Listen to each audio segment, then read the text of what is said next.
Hello everyone, have a nice day. Thank you very much, Elizabeth, for this incredible story. Enjoy listening. Thoughts of the future, memories of the past. You can't start over, but you can start fresh today and make the bottom line look very different. Mary Robinson, first woman president of Ireland. The day I came home, my knees, elbows, and face were smashed in blood. The boys and I were playing King of the Mountain, and I fell hard and hurt several times. I was only 8 years old.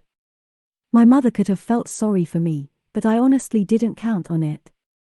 When she saw me, she grabbed me by the hair and started shaking me like a doll, and then she smacked me hard. "How many times have I told you not to bring yourself to this state?" My mother yelled. As a child, beatings were commonplace for me. I grew up in a family where it was considered normal to physically punish children. From generation to generation, children had been brought up this way. Judging by the way my ancestors' lives turned out, no one suffered much from it, no one became a criminal or a drug addict. If the method works, why give it up? That must have been the reasoning of all my relatives.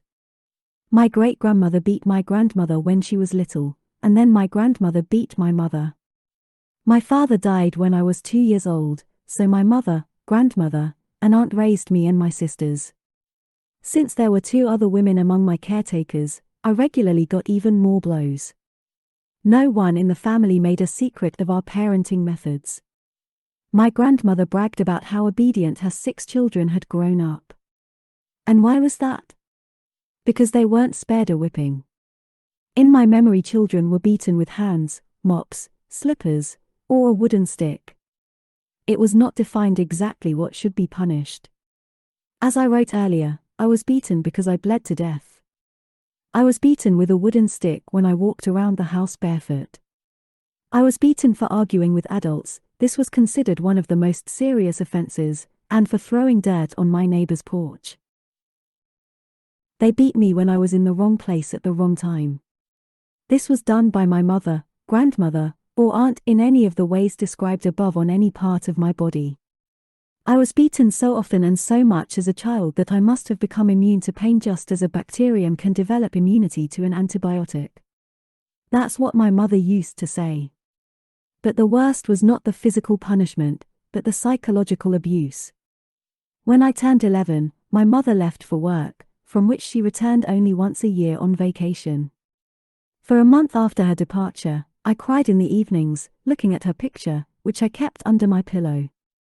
But the bitterness of separation from my mother lasted much longer. I stayed with my grandmother and my aunt. The beatings continued, but the most painful were the remarks of my aunt, who was very sharp-tongued. My aunt liked to make fun of my appearance. She would say, "Are you wearing earrings and imagining you're beautiful?" Or, "I can imagine what you look like at the dance. Like a skeleton that has risen from the grave and is shaking before it falls apart." After every joke like that, my aunt would burst into laughter that made me sick. My aunt knew my weaknesses, and she hit me right in them.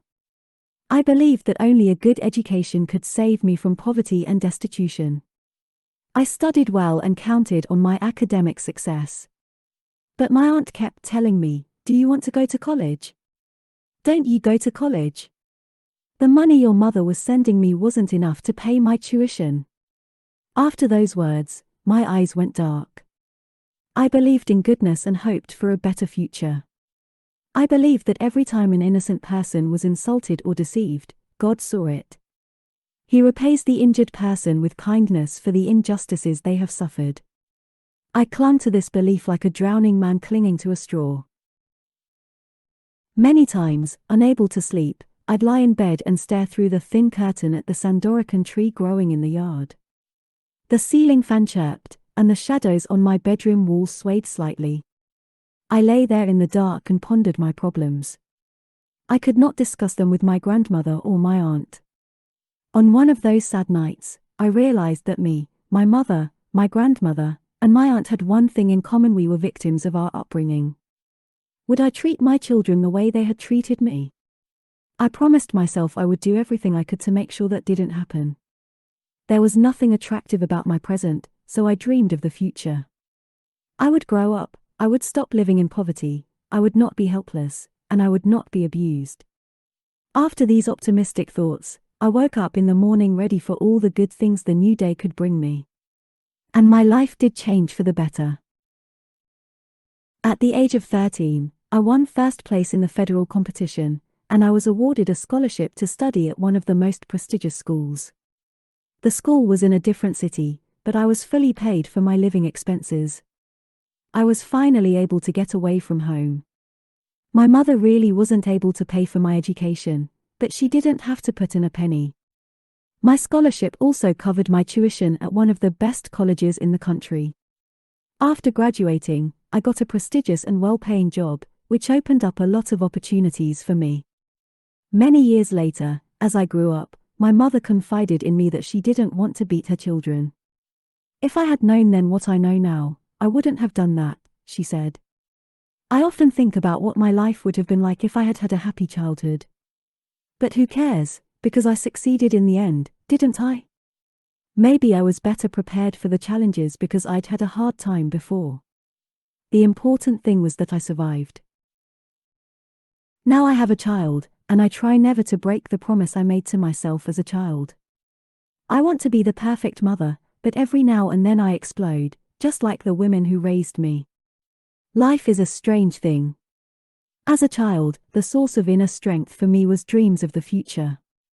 Now that I am an adult, experiences and memories of the past help me to overcome difficulties. I managed to survive my childhood's psychological traumas. This made me a happier person and a more caring mother to my child than my mother was to me.